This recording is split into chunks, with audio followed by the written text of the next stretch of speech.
Chapter 1 Jujutsu Kaisen. Few things are certain in this day and age, at most, only three. Mito Komen always wins. Saze airs on Sundays, and Nobara Kugisaki takes forever to shop. So when Kugisaki said that she wanted to see Amaya Yakocho, Fushiguro was ready for the long haul. Similar to one of those Sunday mornings when Gojo would say, "Hey Megami, shall we go to Park España?" Because of Itadori's love of TV, Fushiguro expected him to be interested in a trendy destination. But he wasn't. Instead he said, "Nah, there's someplace else I want to go." "Oh, alright, then let's meet up later."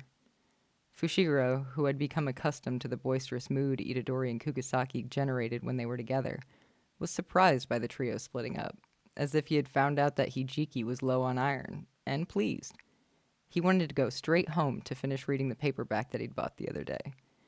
And he wanted to organize his desk drawer and closet. However, Fushiguro was the serious, responsible type. He worried whether Itadori, the vessel for the demon Sukuna, would be all right on his own.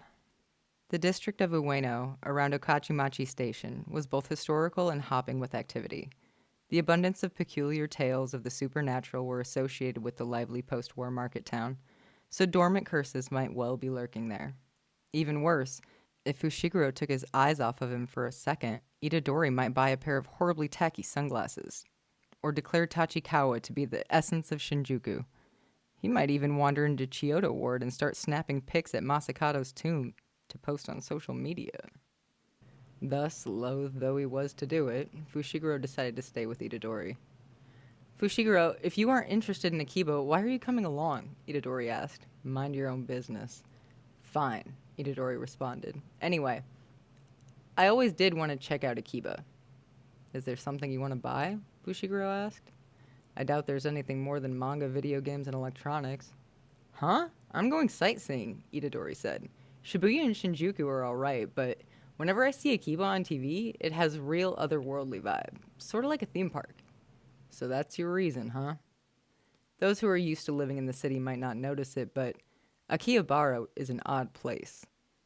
The atmosphere around the station is unique. It's drenched in anime culture. The sheer volume of visual stimulus from the ubiquitous advertisements is astounding. The abundance of flashing signs featuring smiling video game characters do indeed give the whole district the impression of a theme park. Other sights might include an occasional cosplayer amidst the densely packed crowd, maids busily handing out flyers to attract customers to the maid cafes, or an unusual foreign automobile cruising down the road transporting a large prototype of a giant robot. Itadori was unable to suppress his curiosity in such a place. It was impossible. "This is crazy, Fushiguro. There are game centers everywhere. They're like convenience stores." "Because this is Akiba." "This is crazy, Fushiguro. Those maids are actually trying to get our attention." "Because this is Akiba." "This is crazy, Fushiguro. Is that a pervy game? The sign is for a pervy game, right? Whoa, is that allowed? Like, right out here in the open? Oh no, I'm underage. Will I get in trouble? Shut up already." Akiba's a noisy place, but to Fushiguro, Itadori was 3 times noisier. They had a few hours before they were to meet back up with Kugisaki. Fushiguro's head hurt just thinking about spending all that time in Akiba alone with Itadori, who had somehow transformed into a wide-eyed child. Itadori, meanwhile, was high in spirits, oblivious to Fushiguro's mood. "I'm so glad you came, Fushiguro," Itadori said. "It's so crowded I might get lost." "But it's not as crowded as Shinjuku, right?" "Don't judge it by the usual Tokyo standards," Itadori responded. "Tokyo's the only place where vending machines that accept electronic money are lined up all over the place, and Pepper's standing around in front of all the stores." "Seeing Pepper Robot isn't that common," Fushiguro said. "In Sendai, the only thing to see is the artificial hot spring topos." "Don't casually drop your local joints into conversation like I'm supposed to know what you're talking about. What is that topos place like anyway?" "It's a super deluxe public bath." "If Pepper standing at a public bath is a sign of civilization, we're in trouble." "Anyway," Itadori said, "I'm just saying that instead of being alone, it's reassuring to be with somebody who actually knows the terrain. After all, I'm still not great at taking the subway." "Not even you could get lost on the Yamanote line," Fushiguro said. There it is, that city boy attitude. It comes to you so naturally. Actually, you don't get lost that much anymore. You go places all the time. Hey, Fushiguro, Itadori exclaimed. Let's eat a kebab. Kebab. Try to make sense, would you? Fushiguro had already noticed that Itadori and Gojo had a similar vibe. And the more he talked to him, the stronger that impression got. With Itadori, the conversation was less like playing catch than playing dodgeball. In Gojo's case, it was like swinging away on a golf course or at a batting center.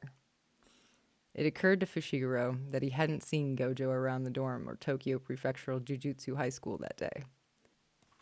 Gojo could go wherever he wanted on a day off, but Fushiguro found himself wondering once again about the many mysteries surrounding the teacher, and as he did so, he let Itadori's chattering drift into the background. It resonated at about the same frequency as the clamorous streets, so it was easy to tune out. The next thing he knew, Itadori was gone. Huh? Fushiguro looked around in confusion and spotted Itadori's reddish-pink hair just as it disappeared into a game center. And that was the first section of the first chapter of the Jujutsu Kaisen light novel Summer of Ashes, Autumn of Dust. I'm going to be presenting it in sections like this. There are only 5 total chapters, but each chapter is a different scene, we're going to say. It follows a different character. Each chapter follows a different character. And we get a little bit of that backstory that we didn't get in the intermissions of season 1. Some of the things that may have been integral to the plot are now revealed. A little bit about what went on while Yuji was dead.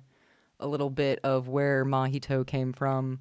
A little bit of what the managers do on a day-to-day and how important their role is in the Jujutsu world.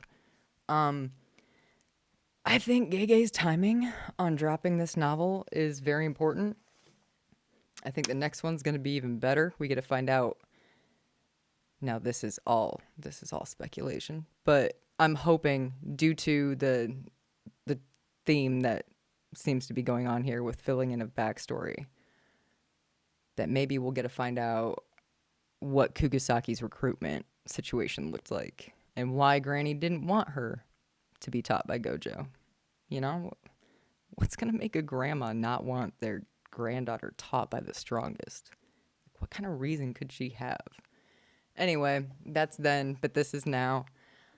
I need y'all to read this so badly that I'm going to read it to you, and this is how I'm going to segment it up. So I am all for suggestions. If there's things that you guys want me to emphasize in this reading process, if you want me to do speculation afterwards, I leave that in your hands.